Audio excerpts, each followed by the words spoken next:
Hello aspirants, this is Advocate Madhur Pofle again with a very important video on behalf of EduNation Academy for UPSC and MPSC.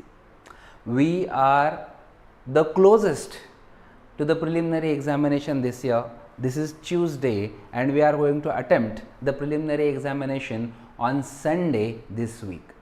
So there are some things that I need to share with you according to the scoring well in the preliminary examination, specifically in paper 1. For paper 2, I'll make a separate video. Tomorrow I'll upload it. But today let us talk about GS1 because all that matters is how much you score in GS1. तसा paper 2 जो आहे तो qualifying आहे, everybody knows it. Therefore, we must be focused at getting a comfortable score in paper 1. And what is a comfortable score for me? Considering the cutoffs, let us say from last 3 years, I can definitely say that more than 110 marks is a safe zone, right? That's a comfortable score. If you score more than 110 marks, I believe you can get shortlisted for the mains examination. So without further ado, let us start with how we can score more than 110 marks in this preliminary examination, GS paper 1. So first thing first, which pen are you expected to use in the preliminary examination? You know that I always tell you the minutes of the details, right? आणि त्यामुळे सुरुवात आपण इथपासून करू की चला pen कुठला वापरला पाहिजे जेणेकरून जे आपण जे डार्क सर्कल करणार आहोत ते सर्कल थोडेसे इझिली होतील, पटकन होतील. सो जनरली मुलं जो पेन वापरतात तो रेनॉल्ड्सचा पेन असतो बघा. त्याच्यात एक इश्यू आहे, 0.6चा तो पेन आहे, परंतु त्यात एक इश्यू असा आहे की त्याची इंक जी आहे ती खूपच लो क्वालिटी असते आणि त्यामुळे what happens is in preliminary examination आपल्या हाताखाली जर ती OMR शीट आली आणि त्यावरनं असा हात फिरला तर ती सगळी स्प्रेड होते ती. सो त्याच्यामुळे आपल्याला एक high quality pen I always recommend this and that pen is called युनिलॅक्नॉक broad, right? This is the image photo of the pen. You can directly go to the local markets, ask for this pen. Uniball नावाची जी company आहे, I believe that's a German company. So त्या German कंपनीचा हा pen आहे. It costs, I believe it costs around 100 rupees. तर एक pen हा तुम्हाला विकत घ्यायचा आहे, ओनली वन, राईट? कारण की एक पेन दोन्ही पेपर्सला तुमच्या डेफिनेटली पुरेल. याचा ब्रॉडेस्ट पॉईंट आहे, पॉईंट जो आहे तो खूप चांगला आहे, इंक क्वालिटी खूप चांगली आहे. आणि हाच घ्या, युनिबॉलचे वेगवेगळ्या प्रकारचे पेन्स येतात, परंतु जो कॅपवाला असतो तो नाही घ्यायचा आपल्याला. आपला बटनवाला पेन घ्यायचा ज्याला बटन असेल. लोकल मार्केट्समधनं मागवा. जर लोकल आजच जाऊन चेक करा, जर नसेल तर फ्लिपकार्ट, ॲमेझॉनवरनं हा ऑर्डरही करू शकता. जर 2 दिवसात प्राईमचं वगैरे सबस्क्रिप्शन असेल तर तुमचं एका दिवसात डिलिव्हरी होते. Otherwise check it out, but get this pen, right? तर हा एक पेन तुम्हाला कॅरी करायचा आहे. आणि दुसरा any regular black ball point pen, कुठलाही दुसरा एक ब्लॅक बॉल पॉईंट पेन जो रेग्युलर तुम्ही कुठलाही, जसा हा पेंटॉनिकचा पेन आहे, तुम्ही रेग्युलर कुठलाही बॉल पॉईंट पेन वापरत असाल तो घ्यायचा आहे. का? आता हा कशासाठी हवा आहे आपल्याला? आपल्याला त्याच्यावरती रोल नंबर लिहायचा आहे, राईट? आपल्या त्याच्यानंतर सिग्नेचर वगैरे करायची आहे. युनिलॅक्नॉक जो आहे तो लिहिण्यासाठी चांगला नाही, इतका ब्रॉड आहे की त्यांना व्यवस्थित लिहिता येत नाही. सो त्याच्यामुळे रोल नंबर वगैरे जेव्हा तुम्हाला फिल इन करायचे असतात तेव्हा हा पेन तुमच्या कामाला येईल. एक साधारण रेग्युलर बॉल पॉईंट पेन तुमच्यासोबत असलाच पाहिजे. तर हे 2 पेन्स तुम्हाला कॅरी करायचे. And I would recommend one more thing, if you are attempting the examination for the first time.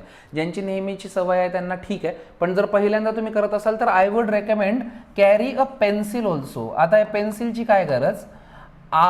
Pencil यासाठी लागेल की जेव्हा तुम्ही रोल नंबर फिल इन करत असता तर त्यावेळेस तुम्हाला असे बॉक्सेस आहेत आणि त्यामध्ये तुम्हाला तुमचे रोल नंबर टाकायचा आहे, तुमचा सीट नंबर टाकायचा आहे आणि त्याच्या खाली परत 1 to 0 असे नंबर्स आहेत.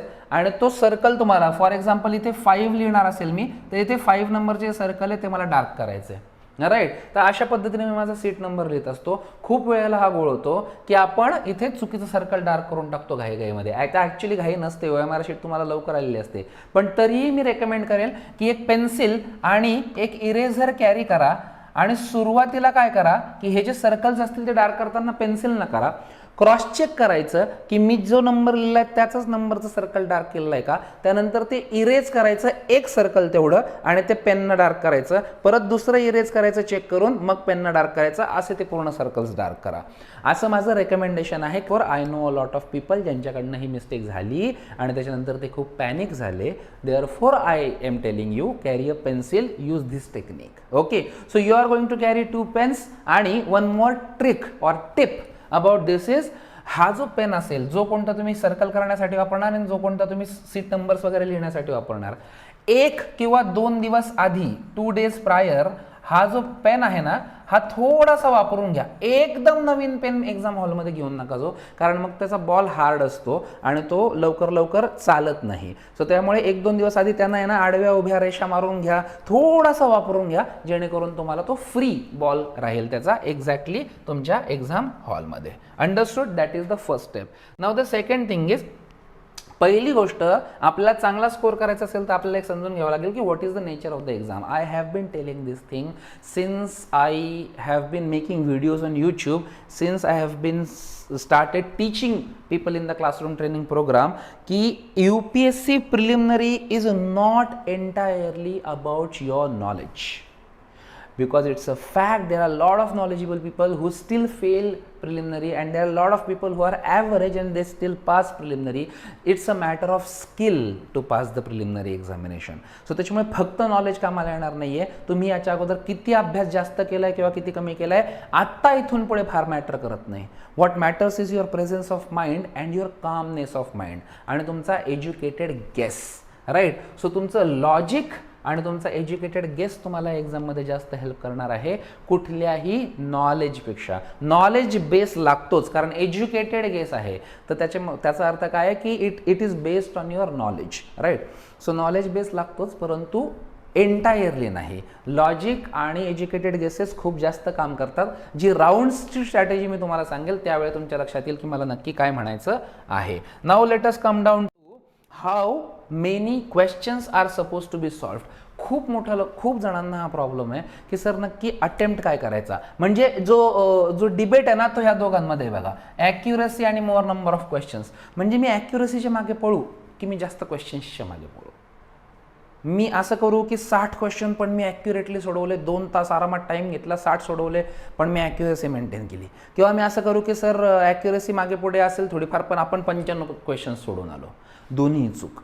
जर तुम्ही 60 क्वेश्चन सोडून एक्झाम हॉलच्या बाहेर येत असाल आणि तुमची एक्सपेक्टेशन असेल की तुम्ही प्रिलिमिनरी पास करणार आहात, believe me, you are not going to pass UPSC, because it is impossible to have 90% accuracy in UPSC preliminary examination. Impossible. I am making this statement on YouTube. So therefore do not go or run behind accuracy. असं नाही की फक्त खूप accuracy maintain करण्याचा मी प्रयत्न करेल. Yes, तुम्ही तो पेपर 2 मध्ये करू शकता, थोडासा CSAT मध्ये करू शकता, परंतु तुम्ही GS मध्ये तो प्रयत्न करणं चुकीचं राहील. So I believe the safe zone is 85 to 90. आता हे तर मी ओपनली यूट्यूबवरती हे सांगतोय, पण माझे ट्रेनिंग्स जे असतात त्यांना तर मी म्हणजे it is like compulsory for them की तुम्ही जर 85च्या खाली क्वेश्चन सॉल्व्ह करून येत असले तर मला भेटू पण नका, because you already failed the exam, right. So त्याच्यामुळे मिनिमम 85 क्वेश्चन सॉल्व्ह झालेच पाहिजेत. 90पर्यंतही तुम्ही करू शकता, डिपेंडिंग ऑन राऊंड्स कसे जातात यावरती ठरतं की आपण किती क्वेश्चन सॉल्व्ह केले पाहिजेत. But believe me, any digit below 85 is not gone work for UPSC preliminary examination. Okay, जरा एक एक्सप्लेन करतो मी एक हायपोथेटिकल सिच्युएशनमध्ये की जर तुम्ही समजा 85 क्वेश्चन सॉल्व्ह केले, ज्याच्यामध्ये आपण 4 राऊंड्सच्या स्ट्रॅटेजीबद्दल बोलणार आहोत. 4 राऊंड्समध्ये तुमचे आपण असं कन्सिडर करू की 65 जे क्वेश्चन्स आहेत ते बरोबर आले. आता 65 क्वेश्चन्स बरोबर आले म्हणजे किती मार्क्स झाले? Around 130 marks. अराउंड कशाला? 130 मार्क्स. परंतु निगेटिव्ह ॲप्लिकेबल आहे 1/3. सो त्याच्यामुळे आपण असं करूया, कन्सिडर करूयात की तुमची ॲक्युरसी थोडीशी मिस झाली आणि 20 क्वेश्चन्स चुकले. 85 पैकी 65 बरोबर आले, 20 क्वेश्चन्स तुमचे चुकले. 20 क्वेश्चन्स चुकले म्हणजे किती होतात? 21 जरी चुकले तरी तुमचे किती मार्क्स जातात? 14 मार्क्स जातात, 21 जरी चुकले तरी पण, राईट आहे की नाही. सो त्याच्यामुळे आपण याच्यातनं 14 मार्क्स जरी वजा केले तर 116, किंवा ॲक्युरेटली जर घेतले तर 117च्या मार्क्स आसपास तुम्हाला येतात, म्हणजे 117 पॉईंट समथिंग तुम्हाला मार्क्स यायला पाहिजेत जर तुम्ही 65 बरोबर केलेत तर. म्हणजे 85 क्वेश्चन जर तुम्ही सॉल्व्ह करून आलात आणि राऊंड्स चांगले केले आणि एलिमिनेशन टेक्निक व्यवस्थित वापरली, जी मी नंतर सांगणारच आहे, तर तुम्हाला 110च्या वर डेफिनेटली स्कोर येतो. बरं, आपण असं म्हणत की थोडी जास्त रिस्क घेतली किंवा माझे सर निगेटिव्ह थोडे जास्त झाले. मग जर तुम्हाला पेपर सॉल्व्ह करतानाच कळतंय की आपले थोडेसे जास्त चुकणार आहे कारण मी रिस्क जास्त घेतली, जसं की समजा माझे 25 चुकले, जर माझे 25 प्रश्नांपर्यंत चुकणार असतील तर मी थोडीशी रिस्क पण जास्त घ्यायला हवी, मी सॉल्व्ह पण 90 करायला हवेत. मग पुन्हा एकदा आपण असंच म्हणूयात की 90 मधले 65 जरी बरोबर आले तरीही तुमचा स्कोर 114 येतो, तरीही तुमचा स्कोर 114 येतो. सो तुम्ही 110 तरीही क्रॉस करता. जिथनं आपण व्हिडिओला सुरुवात केली, how to score more than 110 marks in UPSC, it is really a skillful task actually. तर हे स्किल आहे. तिथे बसल्या बसल्या तुम्हाला फक्त मॅनेज करायचं आहे की ह्या परमिटेशन कॉम्बिनेशनमध्ये जायचं आहे की ह्या. आता ऑफकोर्स इथे 2-3 प्लस मायनस होऊ शकतात, इथे 2-3 प्लस मायनस होऊ शकतात, पण अराउंड स्कोर इतका आलाच पाहिजे आणि इतका येतोच. तर ॲटलिस्ट एवढे क्वेश्चन्स तुम्ही सॉल्व्ह करायला पाहिजेत. I believe you have understood what I wanted to say. Now let me explain how does the strategy of rounds goes. Right, तर स्ट्रॅटेजी ऑफ राऊंड कशी जात असते. सो बेसिकली 4 राऊंड्समध्ये आपण खेळणार आहोत, पण ॲक्च्युली आय रेकमेंड की तुम्ही 3 राऊंड्समध्येच काम करा. तर 3 राऊंड्समध्ये काम कसं होईल. राऊंड 1 काय असेल, जेव्हा क्वेश्चन पेपर तुमच्या हातात येईल, as soon as you get the question paper and as soon as the moderator of the examination permits you to open your question paper, ते एक्झॅक्ट टाईमवरतीच ओपन करणं अलाउ करत असतात, तेव्हा तुमचा राऊंड 1 त्या क्षणी चालू झालेला असतो. राऊंड 1 म्हणजे काय. राऊंड 1 म्हणजे फक्त सिलेक्शन टेक्निक वापरून तुम्ही जे क्वेश्चन्स सॉल्व्ह करणार आहात. म्हणजे काय की जे काय तुमच्या समोर 100 क्वेश्चन्स आहेत त्यापैकी 100% ॲक्युरेट सिलेक्ट करून आन्सर तुम्ही जे आन्सर देऊ शकतात तेवढेच आन्सर तुम्ही फक्त राऊंड 1 मध्ये करणार. राईट, त्याच्या व्यतिरिक्त नाही. म्हणजे तुम्हाला 1%, 10% जरी शंका असली की हे नसू शकतं, तर you are not going to attempt that particular question. So you are going to attempt only those questions that you are 100% sure about. Right, आणि ते मला असं वाटतं की कुठला एक सिरियस कॅन्डिडेट, मी हजारो पेपर सॉल्व्ह करून जेव्हा बघितले आणि हजारो लोकांना सॉल्व्ह करायला लावले, तेव्हा मला एक कळतंय की जर सिरियस कॅन्डिडेट आहे, 1-1.5 वर्षापासून अभ्यास करतोय, 3-4 रिडिंग्स झालेले आहेत, तर असं होऊच शकत नाहीत की त्याला ॲटलिस्ट 30 क्वेश्चन्स फर्स्ट राऊंडमध्ये होत नाहीत.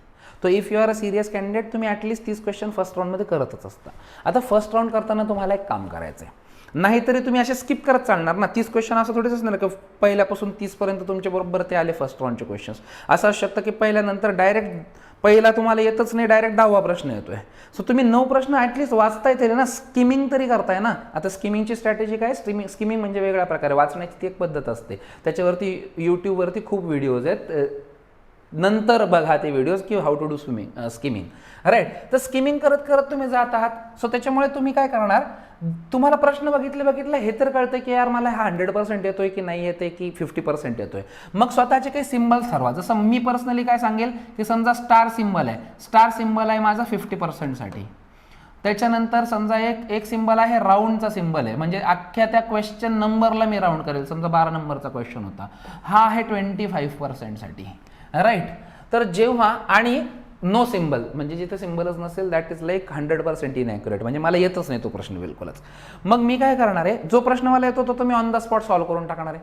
बरं, याच्यात अजून एक गोष्ट लगेच ॲडिशनली घेतो की बरेच खूप लोक असं करतात की ते म्हणतात आधी पूर्ण क्वेश्चन पेपर सॉल्व्ह करा, नंतरचे 10 मिनिट ठेवा टाईम मॅनेजमेंटमध्ये की त्या 10 मिनिटमध्ये तुम्ही सगळी OMR शीट भराल. That's a wrong strategy. I always restrict my students to use that strategy. Reason being की त्यावेळेस 100% तुम्ही चुका करत असतात कारण घाई झालेली असते. सो जेव्हा तुम्ही जो प्रश्न सोडवताय क्वेश्चन पेपरवरती तुम्हाला कन्फर्म टिक केली त्याचा आन्सर तुम्ही लगेच OMR शीटमध्ये तो राऊंड करून ठेवायचा आहे डायरेक्ट. ओके, सो मग तुम्ही नाहीतरी जे स्किप करत चाललाय त्याच्यामुळे तुम्ही हे मार्क करत चालला की यार मला 50% तो स्टार मार्क करून टाकला, मोठा करायचा एकदम. राईट, त्याच्यानंतर मला या ना ह्याच्यातले एखादं एलिमिनेट करता येतंय, चला राऊंड करून टाकू याला.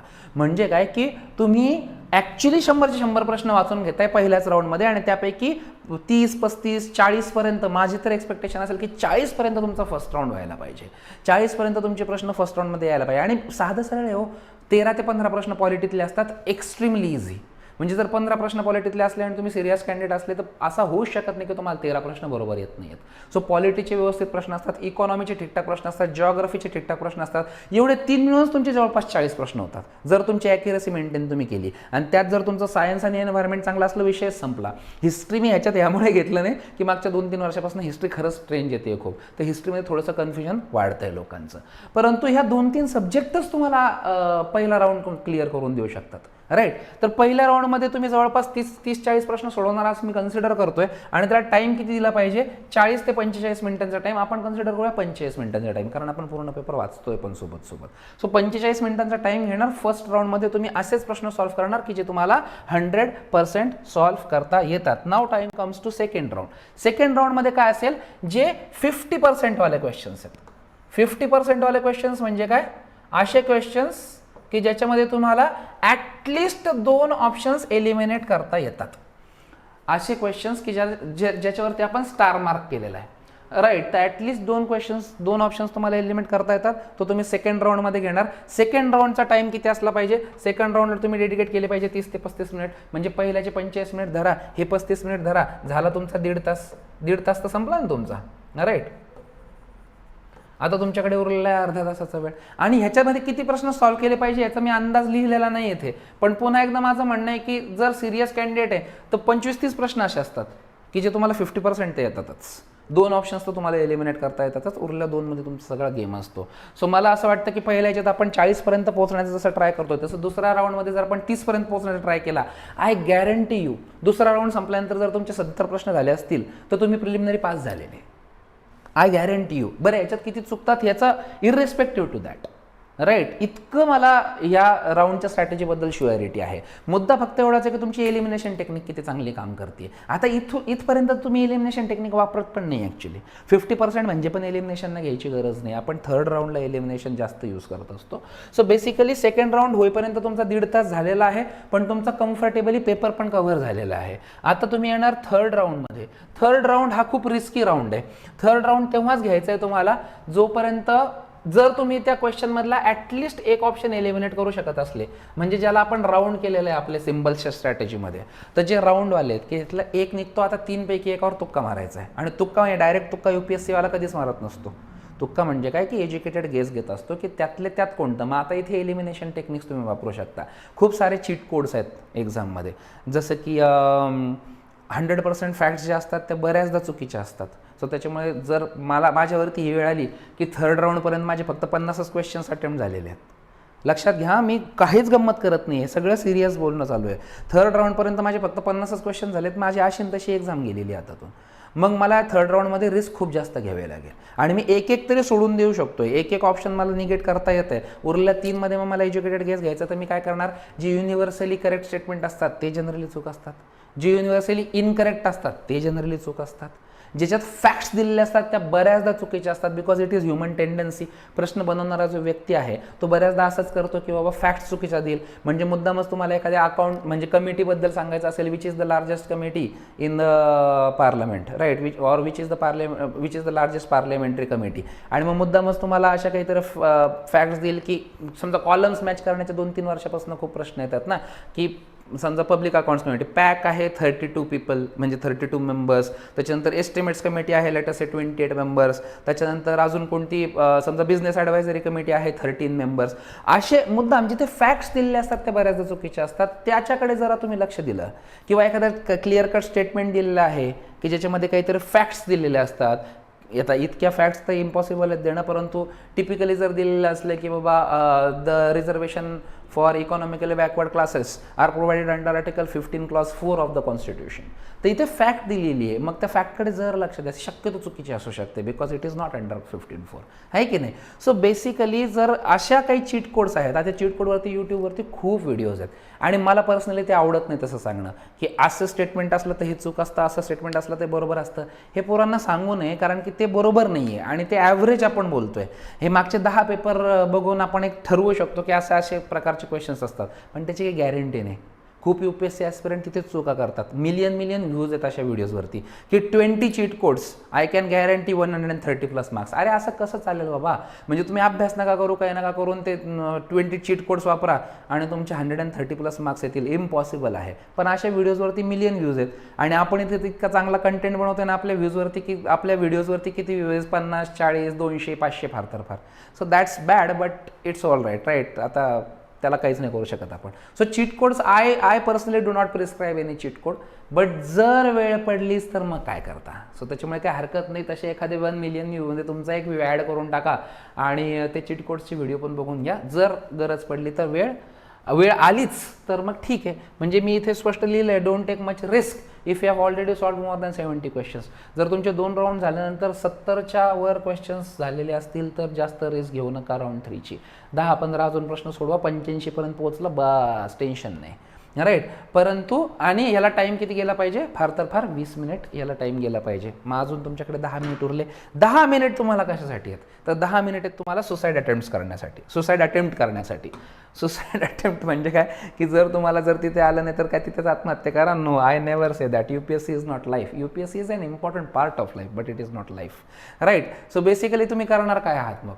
तर उरलेल्या 10 मिनिटांमध्ये तुम्ही सुसाईड अटेम्प्ट घेणार आहे. सुसाईड अटेम्प्ट म्हणजे काय, की जेव्हा तुम्हाला माहिती आहे की मी असा तसा बरबाद आहे, माझे 3 राऊंड झाले आणि 3 राऊंड होऊन पण माझे 65-70 प्रश्न झालेत, तर तुम्ही तसे आउट आहेत एक्झाममधून. मग तुम्ही आता काय करा? दनादन तुक्के मारायला सुरुवात करा.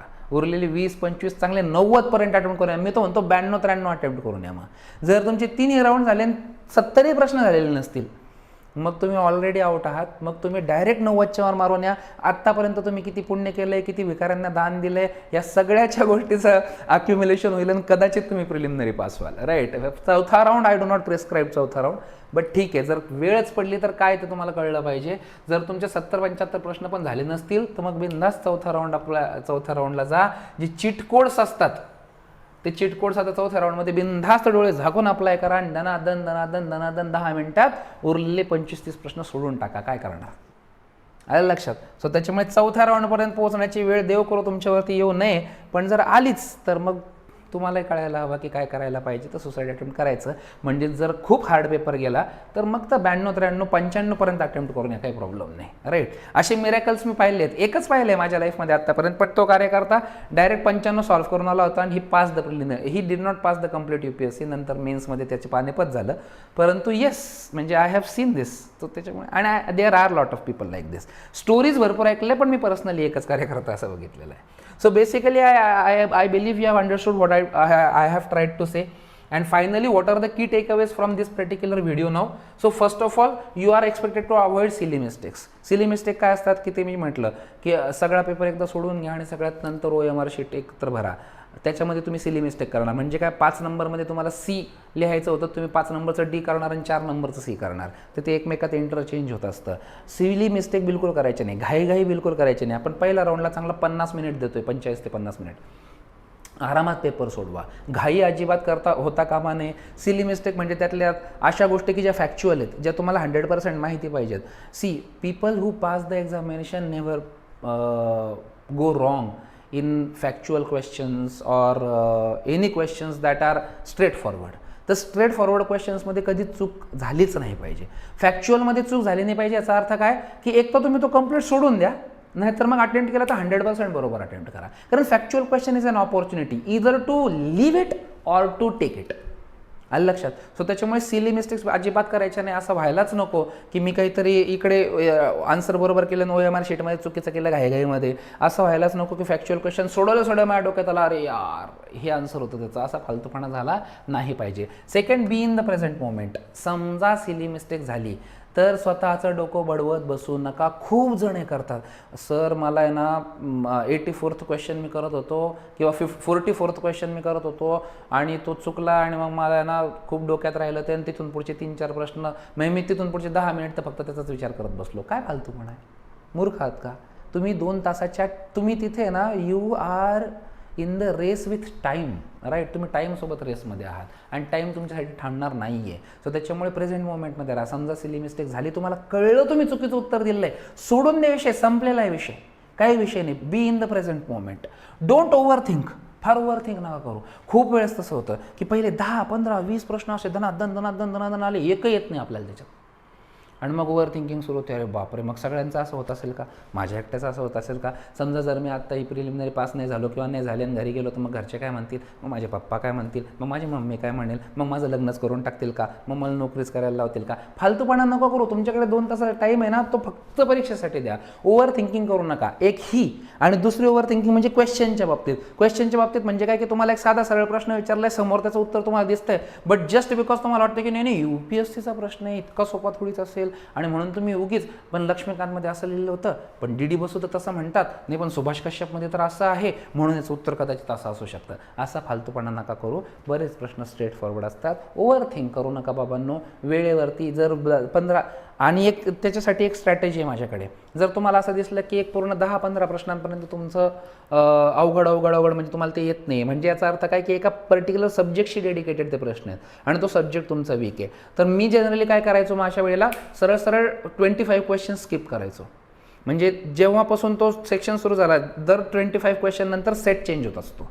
तर त्याच्यामुळे सरळ पहिला प्रश्न पहिल्यापासून 10 तुम्हाला अवघड जात असले तर 1 ते 25 सोडून द्या, डायरेक्ट 26वा प्रश्न घ्या, 25 नंतर बघून घेऊ. आलं लक्षात. तर ही पण एक स्ट्रॅटेजी तुम्ही करू शकता. आणि last one is learn to skip the completely unknown question.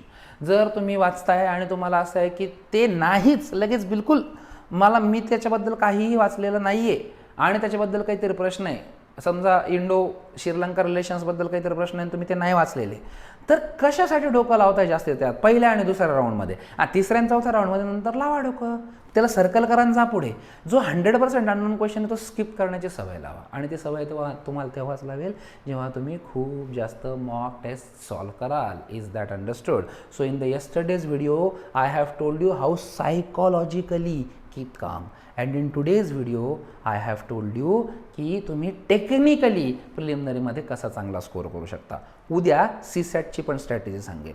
But so far if you like the video, do not forget to share the video. Please share the video because we require a lot of sharing. All right, so all the best for your examination. Prepare well, use this strategy and score very well in the examination. Thank you and have a good day ahead.